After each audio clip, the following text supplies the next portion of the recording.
to a post-Thanksgiving edition of Arrowhead Allies. We are live, and joining us now, we have a loaded show today. Let's just be honest. Fox Rules analyst Dean Blandino's in here, and Tim Grunhard's going to join us a little later to get more into the weeds on the Chiefs themselves. But someone that never has to deal with criticism in his line of work, Dean Blandino, joining us now.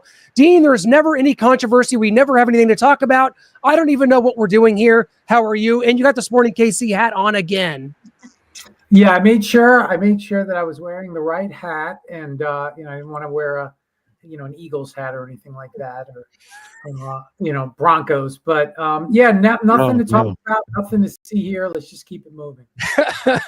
Oh man, absolutely. Well, this is just a weird situation we're in here. The Chiefs at 6-6, coming off this loss to the Dallas Cowboys, and really just kind of when it comes to your specialty and your job and the things that you do. Obviously, it was a CBS game, not a game you were working. But the thing that stands out about this, and obviously when you see the Chiefs losing at the level they are, and people don't know what to do about it, it just always comes down to ref talk, things that went wrong and calls that went wrong. But Dean, the Chiefs were flagged for 5 second-half pass interferences, most in 35 years, and referee John Hussey and the Chiefs sideline kind of got into it there. This was kind of a contentious situation here in the second half as the Chiefs were trying to slow down the Dallas Cowboys' excellent tandem of receivers there. Definitely unusual. Look, anytime you have that many fouls in one area against one team in just a half of football, right? I think there were 5, right? I don't think the Chiefs had 5 pass interference calls all year up until this point. And again, and I looked at all of them. There were certainly 2 that I didn't like, that I didn't think. I thought the offensive pass interference I didn't like. The one on McDuffie, when him and CD were just kind of jockeying for position, and we call that hand fighting. They're both playing the ball, so I thought that was one that really wasn't pass interference. And it's interesting because what has been the narrative around the Chiefs for the last however many years is that they get all the calls, right? And that's obviously not the case. And these things tend to even out, but they were definitely on the wrong end of a couple of calls on Thursday. Hey, Dean, thank you for joining the show today. Wondering, I know there is a really vigorous process about reviewing film with the refs, reviewing certain calls, and I know before and after games there's a lot of preparation that goes into that.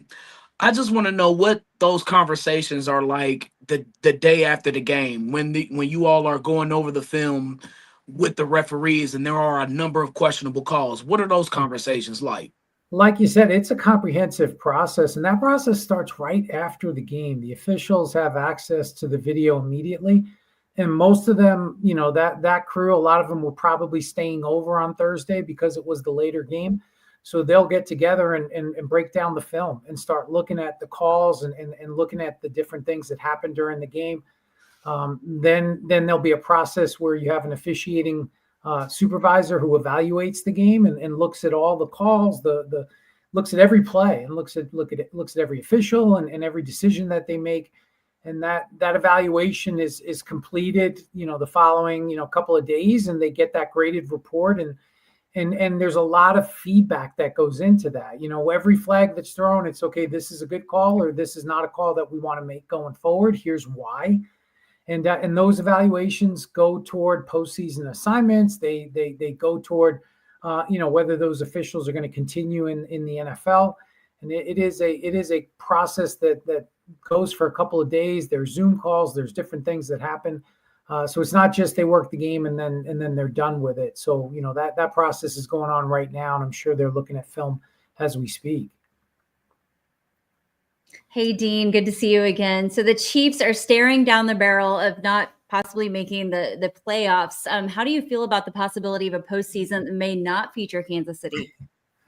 Yeah, that would be right. That would be very unusual because what was the last year they haven't made the play? We have to go back to 2014. That's insane, right? And when you think about the sustained success that the Chiefs have had, and in a league that has really been, we have had these dynasties, but when you think about playoffs, there's always, I think there's some longstanding stat where you have at least 4 teams that didn't make the playoffs the previous year make it the following year, and to think that the Chiefs, a playoff, for as long as we can remember, the Chiefs have been a part of that, so it would be unusual.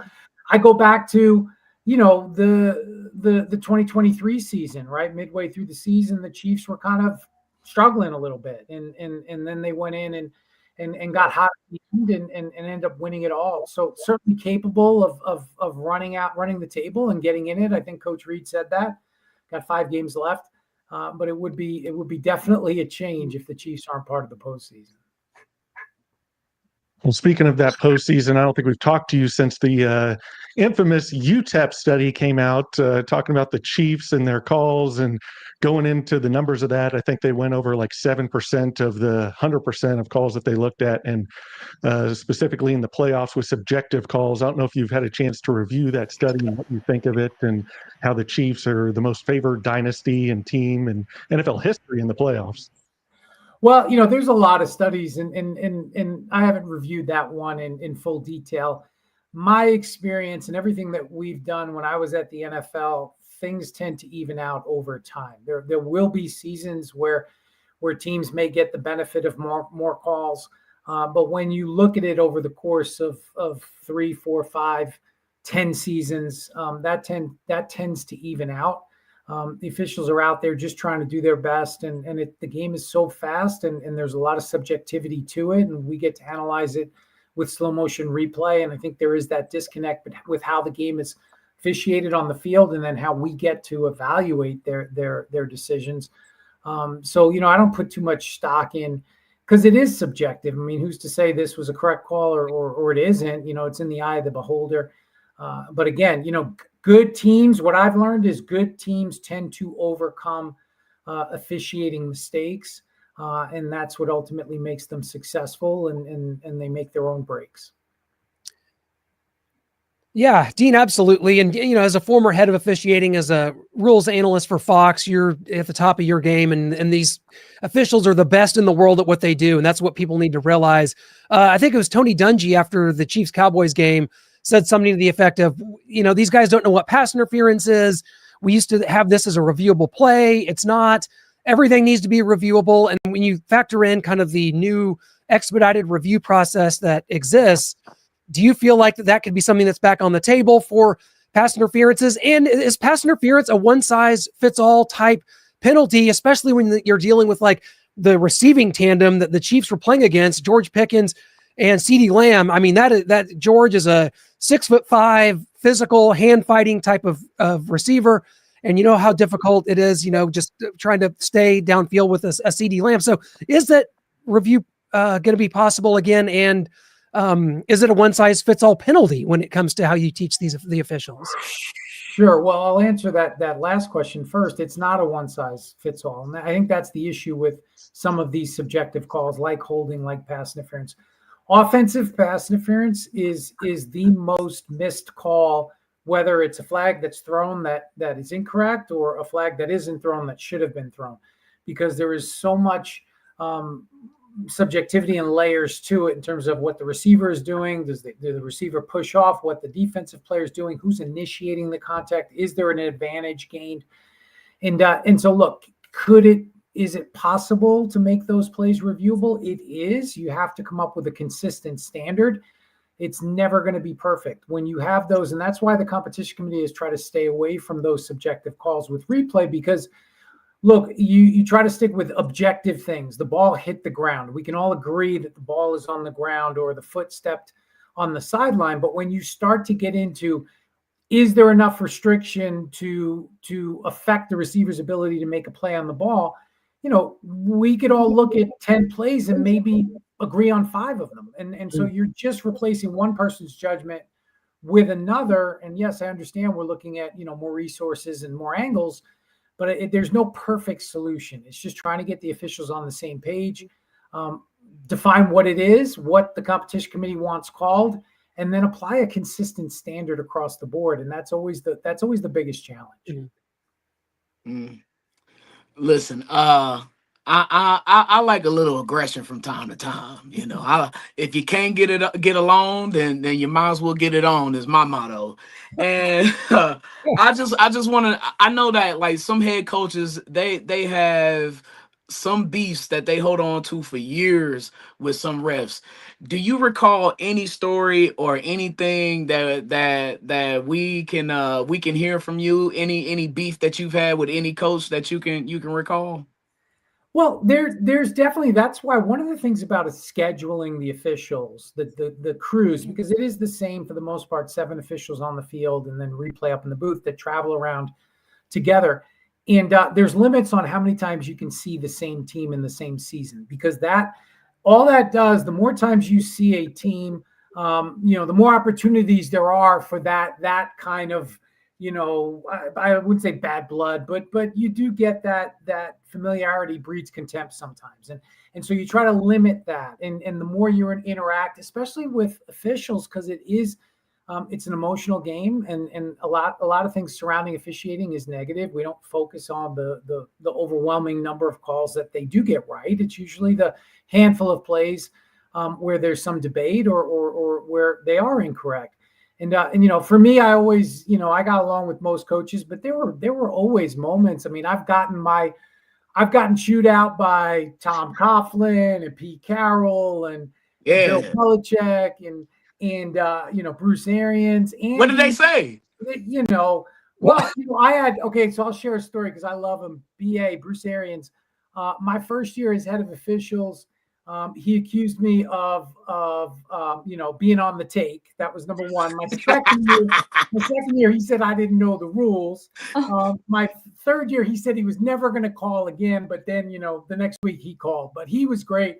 He was one of those guys where he could chew you out for 45 minutes, and then at the end of the call, he'd be like, "All right, babe, I'll talk to you later," and it's all good. So, love that.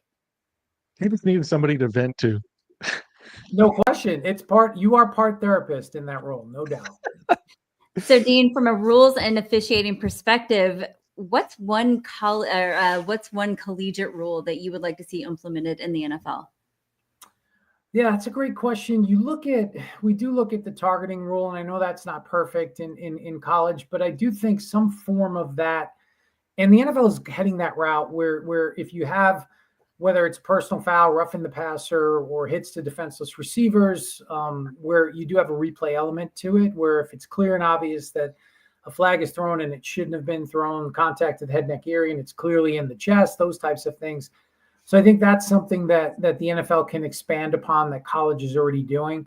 I do like when it comes to timing rules. I prefer the NFL timing rules. I wish college would implement some of the NFL timing rules. I think college games are all over the place in terms of overall game length, and I think they go longer. Obviously, you have the longer halftime, but I think there's some things you can do to kind of shorten it up or improve the game flow. But overall, I think it's important that college rules and NFL rules, there is that difference because they are different. One's professional, and I guess college is becoming more professional. But with the rules, I kind of that would be one that I would say that the NFL should continue to look at, those personal fouls and adding a replay element to it. I don't like the 2-minute warning in college. I don't think that's like my brain maybe just isn't processing it yet. Like it's never like, oh, we have the 2-minute warning coming up. It's always like, oh yeah, there's a 2-minute warning. Oh, I know. Forever you just kind of didn't, and they didn't even want to call it the 2-minute warning. They call it the 2-minute timeout, but everybody knows it's the same thing. Right. That's why we need to call it the timeout. Gene, I've never really understood the automatic first downs that offenses get. Say it's 3rd and 38, and there's an illegal contact, 5-yard penalty, automatic first down. The defense played good, and now they're bailed out with this 5-yard penalty. It should be maybe 3rd and 33. No, automatic first down. What's the deal with that? The theory, it's a good question. The theory with that is the automatic first down with plays like defensive holding, illegal contact, those types of things. Why that's there is that's the deterrent, because then if you have every 3rd and 10, 3rd and 15 play, the defense is going to be much more aggressive, and they're going to take the approach where, okay, we're going to see what we can get away with. And that's really going to hamper the offense in terms of being able to convert on those third downs. And so I think that's the theory where you've got to play it straight up. You can't just say, hey, I'm going to grab. And if the official misses it, great. If they don't, all right, we're still going to be third and, like you said, third and 33. I can kind of see both sides of it, but I do like that deterrent where you've really got to play it straight up. You can't be overly aggressive, because if you do get that flag, it's going to be a first down for the offense. That's cool.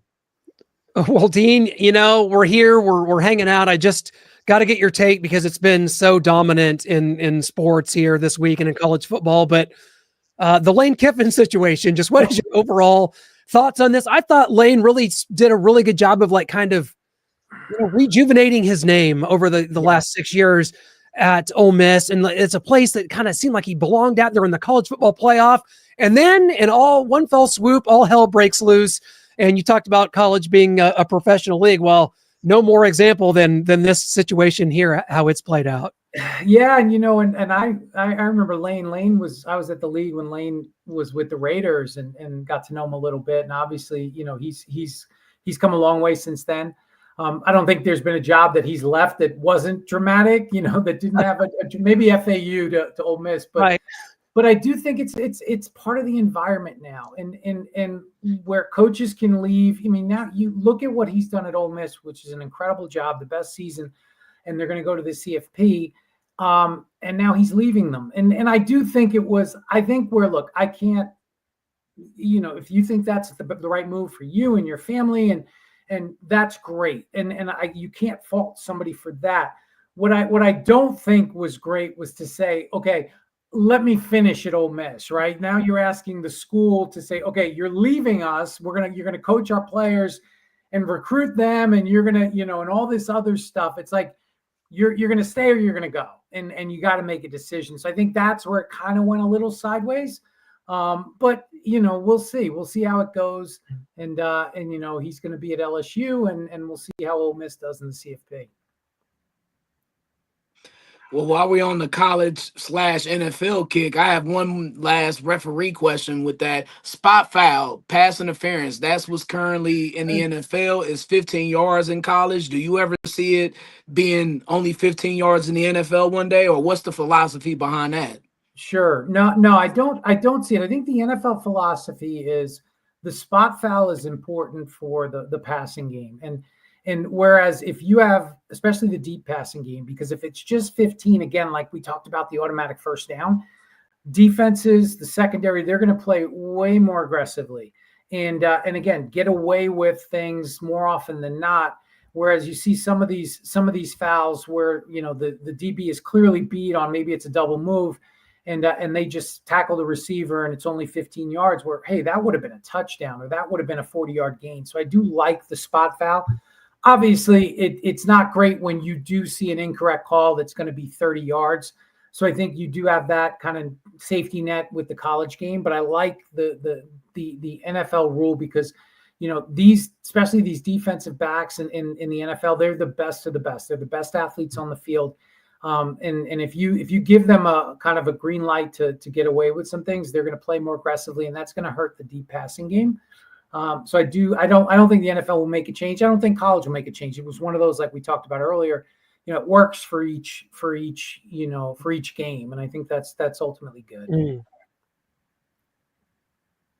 Dean, you were the executive producer on the documentary Her Turf, which highlights 3 female football referees. Do you feel the sport has made positive strides towards women becoming more involved in officiating? It has. It really has. And certainly, when I started at the NFL, there were a handful of female football officials at any level. And now we see more and more female officials. Obviously, we've had female officials in the NFL. There are more and more. You watch any college game, chances are you're going to see a female official every week. And we have made a lot of strides. And I think that grows the game. It grows the game where you can see these female officials out there, and then you have young girls that are watching and going, oh wow, I didn't even realize that was an option for me. And then they become a fan, and then they take that and run with it in terms of being an official, I think that's ultimately a good thing. So we're seeing a lot of strides in that area. Still got a ways to go, but that's ultimately a really positive thing about the game right now. It's not just Taylor Swift drawing this young female crowd. No, I mean she definitely is, but it's we gotta find other ways besides Taylor. She's doing a great job though. Well, Dean, I think we got one for you here. Milena is in. She wants to take the next step. Her next career goal is to do this, and I want to see it. Milena, you look great. Yeah, we're gonna get you started. Stripes. What'd you say, Clint? Sorry. You look great in black and white stripes. We got to make it happen. I think we got our next one right here.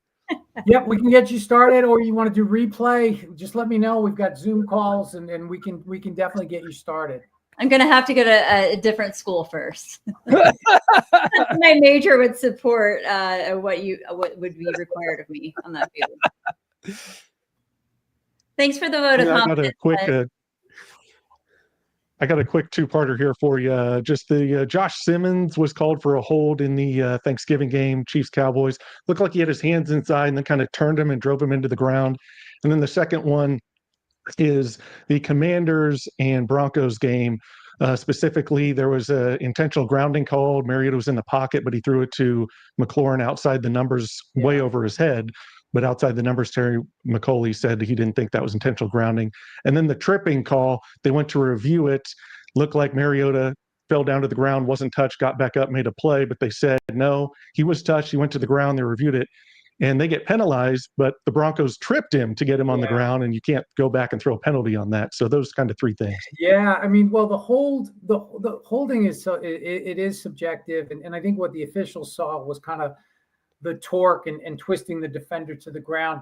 It looked more like he just overpowered him to me, and that certainly is that call when you have, because you're going to see offensive linemen can grab, but they've got to maintain good body position. They've got to stay square to the defender. If the defender gets outside of their feet, and now I continue to hold and prevent him from getting to the runner or the quarterback, that's where the foul is really called. I thought that looked more just like an overpower.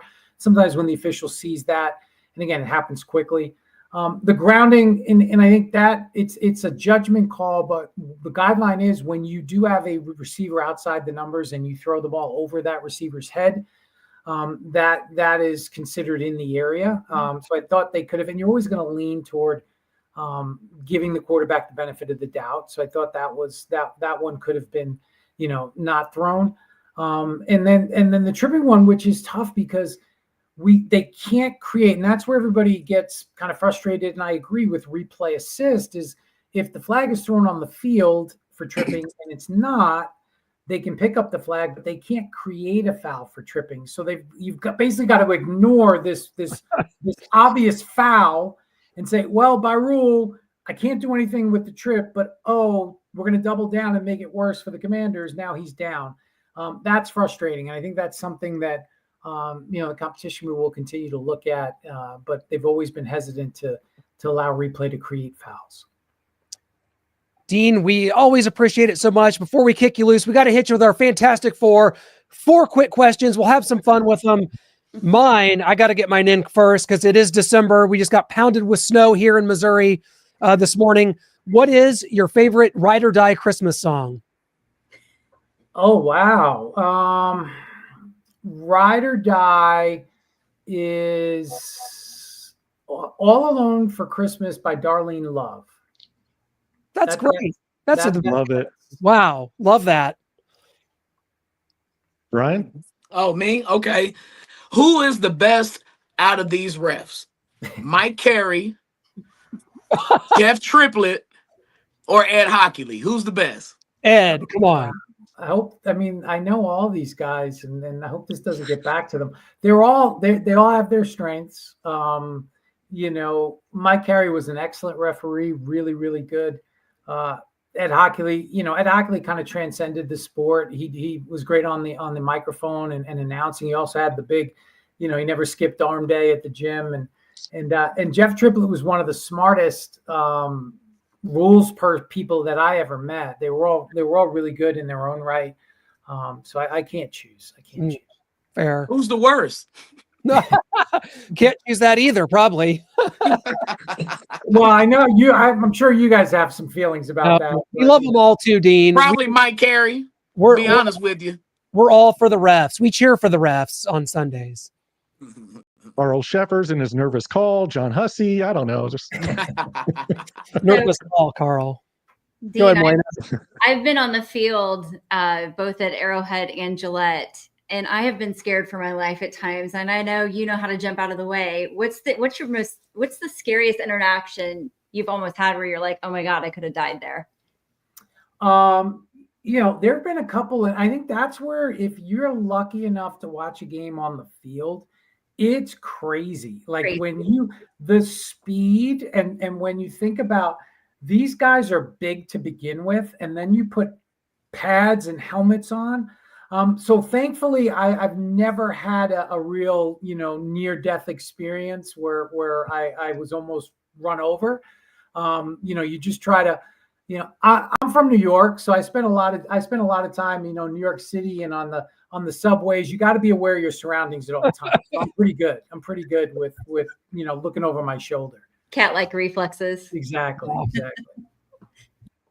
not I. We were filming a SEC documentary in 2018 at Alabama and Ole Miss game, and objects in the phone as you're filming appear further than they are in real life, and I almost got run over. So that's not. I mean, we've had officials get run over, the chain crew. I mean, that happens every year because it is, and especially in college, we've really got to do something about the sidelines. There's way too many people, and in some of these college stadiums, there's not a lot of room. True. Okay, my last one is favorite Christmas gift you've ever gotten, either a kid, an adult, favorite one. Favorite Christmas gift. I think it was probably my Huffy dirt bike when I was like maybe 7. Looked like a motorbike, and I love that thing. I was used to pretend that it had a motor, and you could put stuff in the spokes to make it sound like a motorcycle. So probably that. I would say that. Dean, it's always a pleasure. Thank you so much for spending some time with us. Have a very happy holidays if we don't talk to you. All the good things we'll be watching on Fox. Your guys' production is absolutely top notch, obviously with Tom Brady there and everything you guys do. Thank you so much, Dean. Have a great one, and we'll talk soon. Thanks for having me, guys. Take care. Always an honor. Happy holidays, my friend. That's Fox Rules analyst Dean Blandino, and we got to the bottom of a little of it that doesn't necessarily lessen the blow that we're experiencing here as the Chiefs fell to the Dallas Cowboys on Thanksgiving Day. We're going to get more into that with Tim Grunhard. If you like the rules aspect of this, wait till we get into the weeds of this team, where we're at. Playoffs, a lot to get into, but not my favorite Thanksgiving. I'll just go ahead and say, for many reasons, but family drama, the Chiefs really just it was not warm. It was not a warm, welcoming Thanksgiving. Okay. It's not a warm Monday either. No. Yeah. Imagine waking up at 4:30 to this mess. But no, it's cold turkey all around for everybody right now. And the Chiefs right now are reeling, but look, y'all know me, glass half full. At the end of the day, it's always room for a little optimism, especially with how the schedule's going to play out for several of these teams. Noah's up there searching for the optimism. Noah, did you find any? I found a sliver. If I'm going to be on Brian's side, I found a sliver. It's a sliver. Our three hardest games are at home remaining. The Jags are leading the division, which means we have the tiebreaker over the Colts. We have a chance to have a tiebreaker over the Texans if we beat them. But with the offensive line injuries, that's where I leave the optimism, and going up against this pass rush. Hopefully Juwan Taylor's back. Hopefully Trey Smith can gut through an ankle. We're just going to have to keep hoping. Yeah, we're going to keep hoping. No, that's okay. I was just going to say, Brian, my husband said to me, he looked at me after the game and he said, I can't wait to see what Brian says, because he's always optimistic and I need that. That means he didn't want to hear what I have to say, but maybe, Melena, that John will want to hear what our next guest, Tim Grunhard, has to say on the matter. Tim always ready to roll with his headset and his mic. Man, Tim, you're looking great. Happy December, man. I hope you're surviving the snow out there, or that you're in Florida, either one. Well, I'm in Florida, so yeah, I feel for you guys. I just talked to my son, who's going to have a baby here in a couple of weeks with his beautiful wife, and they had an appointment today, and it was very, very difficult to get to the appointment. I guess you guys got like 4 to 5 inches of snow. That's crazy. Didn't you just become a grandpa again, like recently? I did. Yeah, it's just they come in bunches, just like my kids did. So we had 4 kids in a row, pretty much in 4 and 3 years. They went to grade school together. They went to high school together. They basically went to college together, and now they got married together, kind of in the same time. Now they're having kids together. I guess that's the way it works. Love it. Yeah.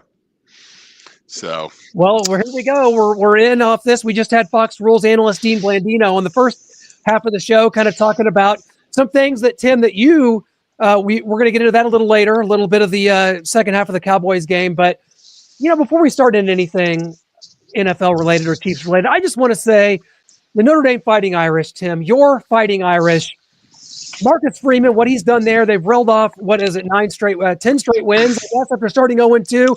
Going to be back to the playoff, we think. There's just a couple little things that need to fall here. But what he's done for that program and where Notre Dame is right now, man, you must be just a proud alum right now. I absolutely am. Coach Freeman's done a wonderful job over there. And, they started out against Miami and Texas A&M. They were kind of a young team, young quarterback, and some young offensive linemen, a new defensive coordinator. So they struggled in the first couple of games, but they've gotten better and better every week. Listen, everybody knows what I am hoping and thinking is going to happen. But reality is that, Notre Dame is one of the best teams in the country right now after 10 straight wins. But the reality is, guys, that eventually Notre Dame is going to have to join a conference, which I think the Big Ten would be a great conference for them. They play right now 4 to 5 ACC schools every year. They do that because the rest of their programs in basketball and swimming, where my kids were, and baseball are all in the ACC. So they part of the contract was that they played them in football. So you got to play 4 or 5 teams from the ACC, and then every year they play USC and they play Navy. They play Navy because Navy bailed them out during the Depression. People don't realize that, but Notre Dame was just about to go under, and the Naval Academy bailed them out. So they said, hey, listen, because of this, we'll always play you as long as you want to play. So they'll always play that game. And then, they always have a couple other games, whether it's, Texas A&M this year or whatever. But they're kind of at the mercy now of the teams that they schedule 5 or 6 years out have to be good. And it just hasn't been that way in the last couple of years. USC's been down and the ACC's been down a little bit. So it's a tough deal. But I think Notre Dame eventually is going to have to join a conference. Yeah. I say the Big Ten because, listen, they're in the Big Ten in hockey. And hockey is a huge, huge deal up in upper Midwest. And, they already have a connection with the Big Ten. Just eventually just go ahead and join the Big Ten and get it over with. Yeah, I like that. Yeah. Yeah, man. Hey, good to see you. Good to have you back on the show, Grunny. And I love talking offensive line talk with you. And look, I just have one question. And I love this guy. We had him on the show on Arrowhead Allies a couple years ago, and he's a great guy. But from what I've seen on the field, why the hell is Wanye Morris still on this team? Why? Well, I think he's a good backup, but he's not a guy that you could depend on, I think, for a whole, season, obviously, or even a couple games in the season. He's a guy you could throw in there and just like Andy said today, he said, listen, the first series or two, he wasn't very good. And as the game went on, he got a little bit better. But, I'm not going to argue with you on that one. I think, Wande Morris is, he's probably a 7 or an 8 or a 9 offensive lineman on a team. And you need those guys, but, you don't want to have to have those guys play. And unfortunately, the Chiefs have had that this year with the Josh Simmons deal where he missed, a month basically with some personal issues, and now he's hurt. You have Juwan Taylor, who's, banged up and hurt. And, you have Smith, who's banged up and hurt. Last week I looked out there and there was 2 starters in. So that's just not a good recipe for winning football games to have, basically 3 of your starters out going up against a tough Dallas defense. Mm-hmm. Yeah, Tim, after the loss to the Cowboys, you posted on X urging Chiefs Kingdom to stay out of the refs cost us the game rabbit hole. But what was your overall impression of the officiating, especially on some of those third down pass interference calls? Yeah, pass interference is ruining the game. It just is. I don't, and it's not just the Chiefs for or against, and it's not just the NFL. You look at every level, pass interference. It just, I don't know the answer. It's called inconsistent. At times they call it tight. At times they let it loose. Is contact before the ball, hand fighting, grabbing, both offense and defense are grabbing. There's so many times when you could call offensive pass interference and you don't. Pass interference is just a disaster. And I don't know what the answer is. The officiating hasn't been very good this year. The only reason I said that is because I get so tired of fan bases around the NFL bitching and moaning that the Kansas City Chiefs get every call, and the only reason they win games is because the NFL wants them to win, and yada, yada, yada, all that kind of crazy stuff. And it just drives me crazy, and I just don't want to see us go down that rabbit hole as a Kansas City Chiefs fan base. And I don't want to be like Buffalo. I don't want to be like Philadelphia. I don't want to be like Detroit. I don't want to be like those fan bases that all they do is say that, the Chiefs get all the breaks. I don't want the Chiefs fans to turn into that. We're too good for that. And that was my basic premise on that. Listen, I agree. The officiating was horrible. But once you start blaming the officials for losing games, even Andy Reid today, I was a little disappointed that he even brought that up, that, the officiating hasn't been great, and we're not getting all the calls. Now you're building in excuses. When you're a good football team is better than the officiating. And right now the Chiefs just aren't a good football team. So well said. Yeah, and kind of going to that, just how important is it, especially going into this Texans game, that, Juwan Taylor, you can only do so much. If you're injured, you can't play. But how important is it for him to get out there? And if he's not able to get out there, how important is it for Andy Reid to go kind of back to the Colts game plan, run the ball consistently, went away from it in the Cowboys game, 4.1 yards a carry for Kareem, and then he only got 14 carries, and that was part of the reason they kind of stalled out in the second and third quarter. Yeah, you guys know I'm an offensive lineman. We're always bartering and begging to run the football. That's just the way that, we're built. That's the way that we play the game. We love to run the football, and I love to watch teams run the football. My only issue right now with the Kansas City Chiefs running game is they don't have any home run hitters. If you look around the league, and I said a little bit earlier on another show, maybe 70 to 75% of the teams have a guy. That might be a little high.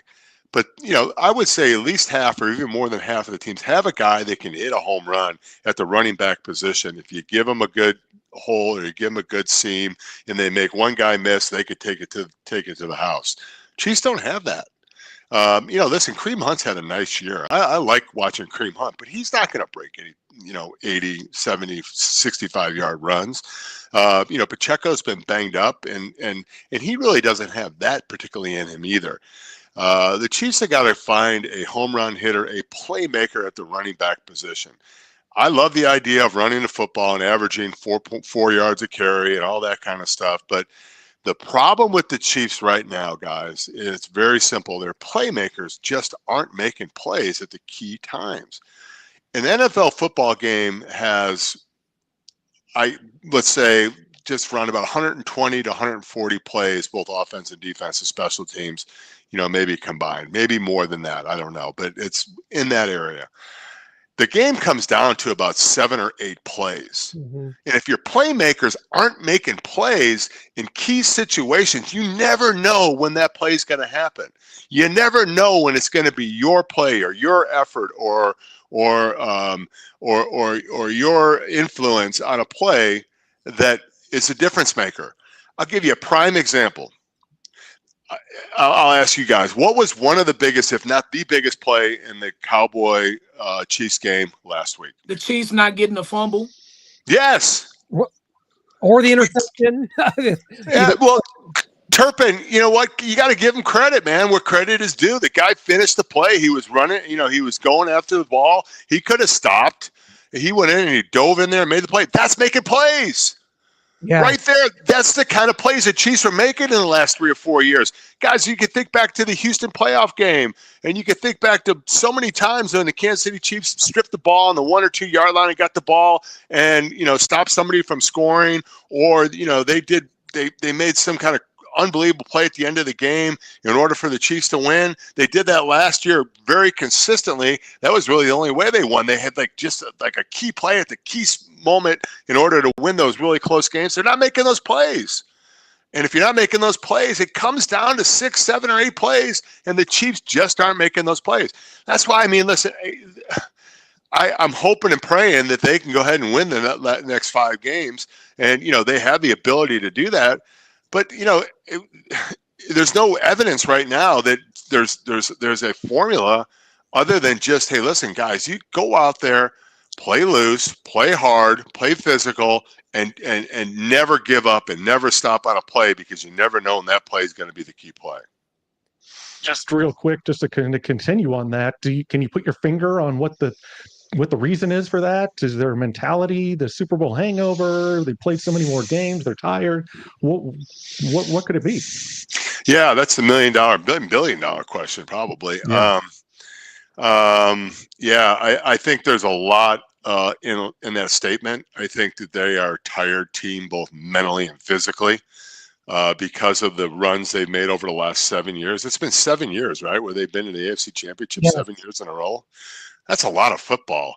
I think that, not that Andy Reid needs to change or do anything different per se, but his message might be getting a little bit old. When I was with Marty for 9 years, and Marty was a great coach and a great motivator and knew how to communicate with his players, but you hear those same messages over and over again. It's just like anything else. You kind of tune it out a little bit.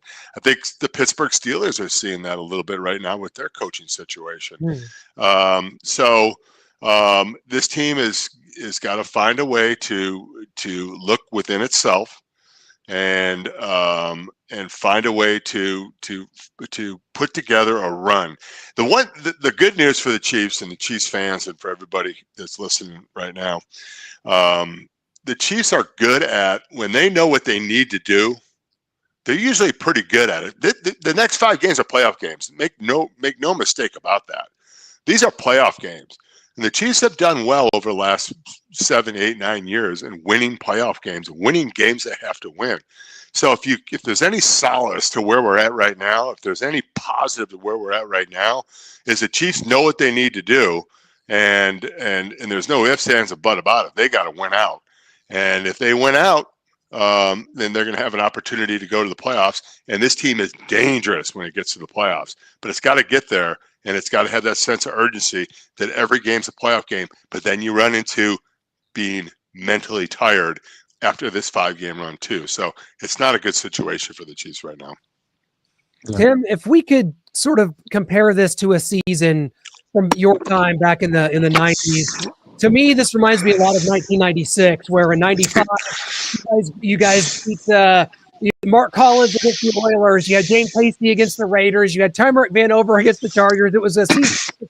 It all happened. It all went well. We saw the Chiefs last year and their record in 1-score games. And then it's almost like the next season, it just flips on its head. In 96, core guys are there, a lot of the same players, and things just did not go right in certain situations, execution, whatever it was, it just wasn't there. So is that something that you kind of follow as well? A season that was similar?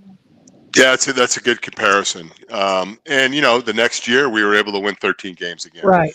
So it's not one of those things where the Chiefs, the dynasty is dead and they have to just clean house completely. Sometimes you just got to push the reset button. And listen, I want the Chiefs to make the playoffs. I want them to make a nice run in the playoffs. I want them to make the Super Bowl again and win one. But the reality is, if they don't, then there's some introspection that you'll do as an organization, as a coaching staff, and as a player. And sometimes that's a good thing. Sometimes you need to look at yourself in the mirror and say, listen, am I taking this, and that for granted? Am I doing all the little things that I need to do in order to win and to be the best football player I can be? now like I was doing maybe 3 or 4 or 5 years ago. Mhm. And that's something I did. And after 1996 season, I think we were 7-9. That was the only losing season I ever had as a Kansas City Chief. And I remember after that season, I said, okay, what did I do different? What was I doing that was helping or hindering this team? And, I thought about different things about being a leader and making sure the guys are doing the right thing in the film room, doing the right things in the classroom, doing the right things at the practice facility, in the weight room in the off season, making sure that, you guys remember the whole quarterback situation where he wasn't going to come in the summer to go work out with the guys because he wanted to live in San Francisco. And nothing against Bones. I mean, guys did that at the time. But the reality is that wasn't good enough. We needed to do something different, and there you go. That's what we tried to figure out. Yeah, we're never going to forgive Steve Bono for talking shit about Kansas City Italian restaurants too. We're not going to forget about that. But all is forgiven with that 75-yard run he had against the Cardinals in '95. Shout out to Steve Bono. Well, he had an Italian guy beating him down the field, so I don't know what that means. Well, Joe Valerio. Hey, there you go. So man, these another big problem with this team, and it's cost them several games this year, is this damn third down defense. Yes. They're ranked 28th in the league, and I just don't understand why Spags, and I love Spags to death, but if you're constantly shooting weapons and you're doing the same thing and you're blitzing every single third down, and these dudes are running slants, and yet you blitz again instead of having people back for coverage, what is going on that side of the ball in these third and longs? Yeah, that I was talking about that today. That's a great point. It starts with the front four. I mean, they're not getting any pressure. I mean, Karlaftis has 5 sacks. He's had 5 sacks now for about 3 or 4 games. Chris Jones has 3 sacks. I mean, that's unbelievable. I think Omenihu has 2. I mean, you got to find a way to get out to the quarterback. So Spags, what he's trying to do is he's trying to bring pressure on third down to get off the field and put those guys in a situation where they got to play man behind. And, anytime you're playing man and you're playing against a guy like Perkins or a guy like C.D. Lamb, I mean, that's a tough task. And listen, everybody in the whole stadium knew what they were going to do. They were going to run a slant to Perkins. Everybody knew it, including, the guy that was covering him, and he couldn't stop him. That was the disappointing thing. And then it seemed like the only time that they stopped him, there was a pass interference call. So it just, I agree. But we can get on Spags but he's just trying to dial it up, and he's a gambler. And, sometimes when you throw those dice, you're going to roll craps, and you're going to find yourself in a bad situation if you're going to gamble and blitz in key situations. Once again, guys, playmakers need to make plays in key situations, and our front four have not made plays in sacking the quarterback. Chris Jones' pass rush is inexistent. It's inexistent. Listen, he had a nice game in the run game last week. He had a nice game over the last couple of weeks. But, man, maybe he's having a nice game because he can't get to the quarterback, and he's saying, all right, I can't get to the quarterback, so I might as well stay in my gap responsibility here and make some plays in the running game. All said. You guys want to move on to something more exciting like the holidays?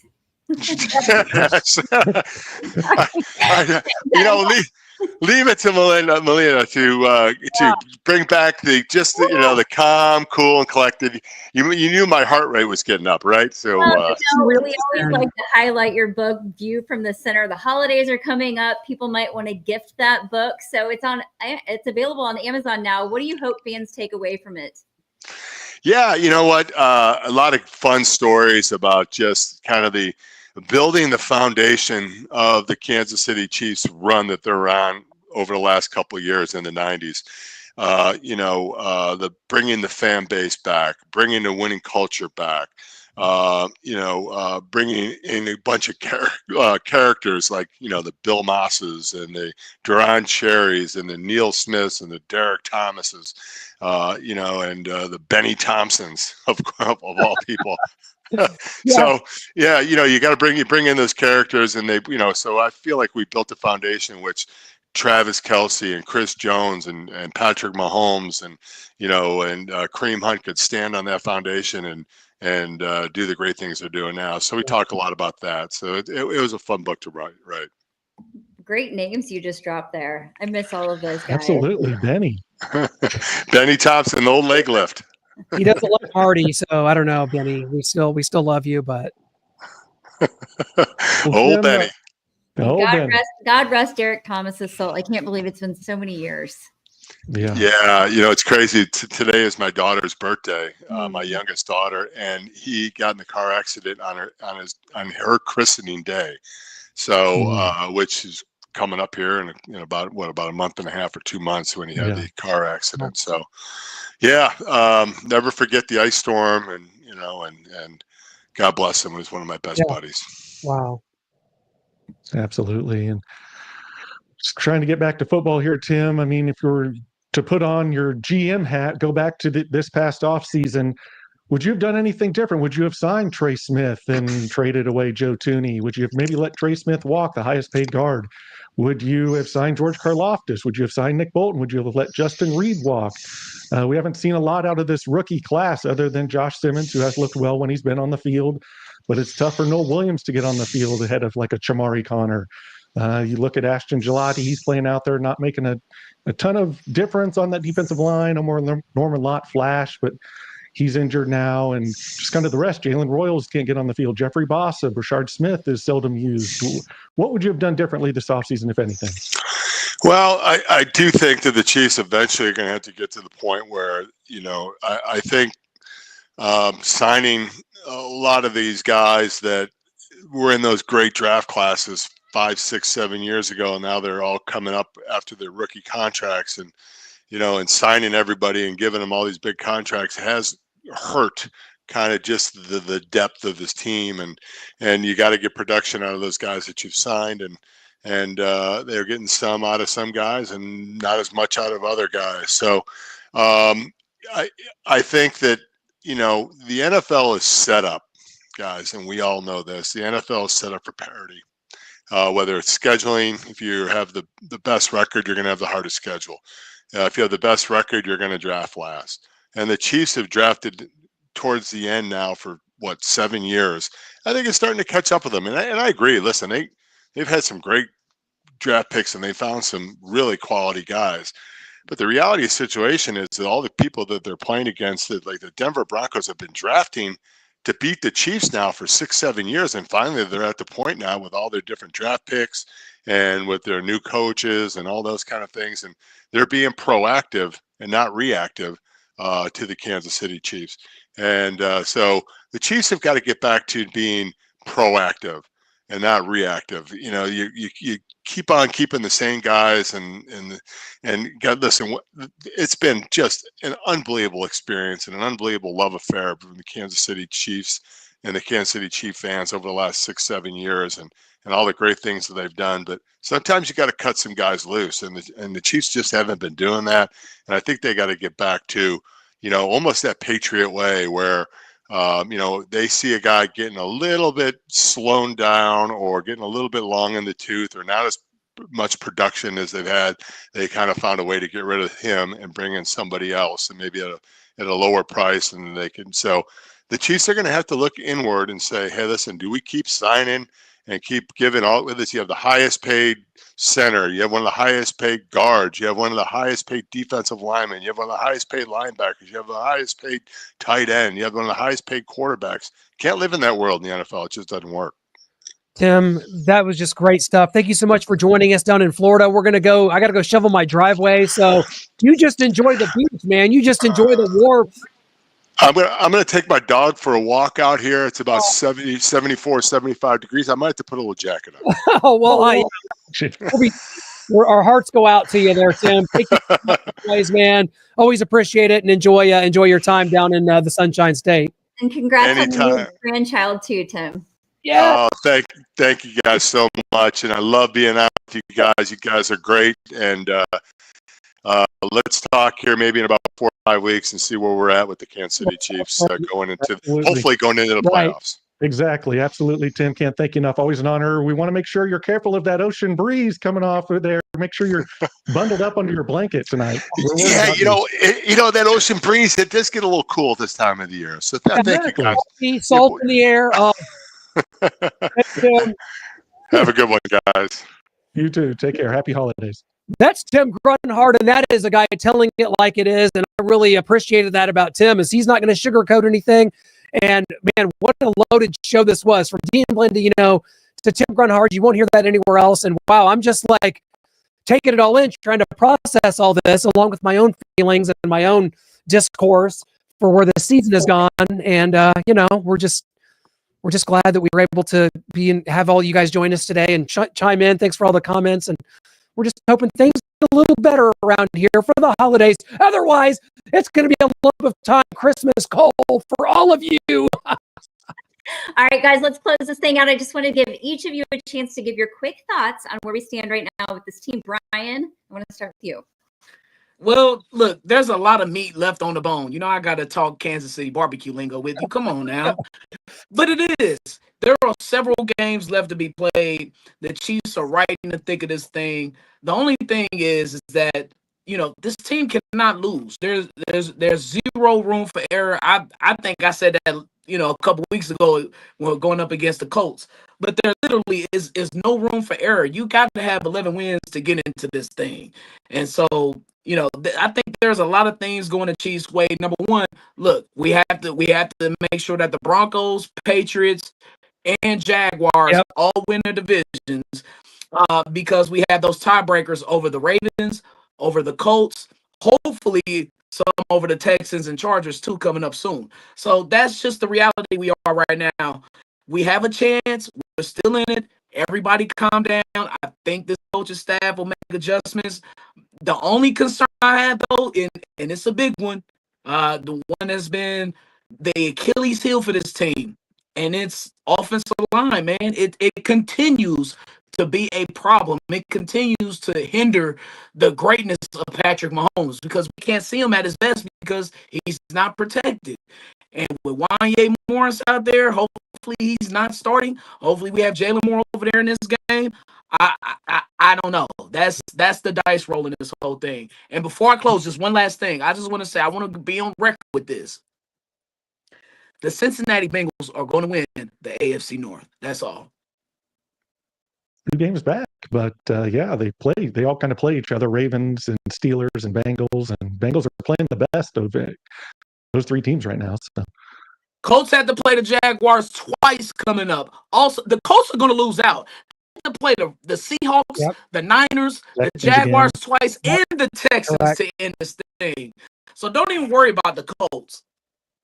I'm not worried about other teams. I'm worried about us, especially this weekend with our offensive line. Jawan Taylor has to play. We cannot have Wanye Morris out there. Jawan Taylor has to play. We have to stick with the run game. The defense is going to have to show up. The reason I'm a little pessimistic is because, and the reason I asked Tim Grunhard if he was GM, what he would have done, and I'm not sure what I would have done differently. I'd have to go back and look at who was available and what moves could have been made, money. But just from our own signings, I think Brett Veach made a lot of mistakes. I was kind of on the fence about Nick Bolton. I was kind of okay with that just because he's such a captain of the defense. He's been in the system so long. He's just got a mind meld with Spags that he can call his own defenses out there. Spags trusts him. So it's kind of okay with that. I wanted to keep Justin Reed. I really wanted no part of Trey Smith or George Karlaftis because of the price tags. The production from George wasn't there to demand that price tag. Trey Smith is more of a run-blocking mauler. I really wanted to keep Joe Tooney, even though he's older. He's more of a pass-blocking specialist, a better offensive lineman that would help Mahomes. So I think there was a lot of mistakes made in this draft. Just hasn't played a ton for us on the field other than Josh Simmons, so we haven't seen an impact out of that. It remains to be seen. It's early. They can make some plays here in the next couple of years. It's too early to say the draft is a complete bust, but early on, the returns are not good. My last guess, guys, was Thanksgiving against the Dallas Cowboys. That's a game that you go and you win, and you're Trey Wingo was on this show a week ago saying the Chiefs are the better team. They have the better roster. They have the better players. They're going to go down there and we're going to win this game. Well, not so fast. And yes, 5 pass interference calls, the most in 35 years in the second half, helped that. But the Cowboys executed better. Dak Prescott played better. Their offensive line played better. and they were the better team down there. And the Chiefs, to me, that was the end of the line here. I know that there's ways, I know that it can happen, but to me, I have no more energy for it. It's going to take just an absolute like Herculean effort to get back to where we feel good about this. The Chiefs are still 2 games behind the Colts, who are the current 6th seed, and a lot is going to have to still play out. But I don't have any hope left that any of these things can happen. The Chiefs have won 3 games in a row this season. Once where they beat the Commanders, the Raiders, and the Lions. That's the only winning streak of that magnitude the Chiefs have had. They ain't 1-5. I can tell you that right damn now. And the rest of it, those teams are 8-4. This is not happening. There is no playoffs, and there is no tomorrow for the Kansas City Chiefs. That's going to start Sunday. We can get into predictions if you want. They are not beating the Houston Texans on Sunday. It's hilarious if you think they are. All right. Oh, I'm worried. All right, let's do predictions, Brian. Clint, my friend, you are wrong. The Chiefs are going to prevail and make everybody look like idiots. The Chiefs are going to win. Let's see. It won't be high scoring. I'll say 23-19. The Chiefs get the victory. Noah? I've got 2 predictions, actually. So people might be saying this is hedging my bet. This is cheating, but I'm one of the hosts of the show. I make my own rules. So here we go. If Jawan Taylor plays, the Chiefs win 24-20. If Wanya Morris plays, Chiefs lose 20-16. That's my prediction. It hinges on Jawan Taylor playing versus Wanya Morris.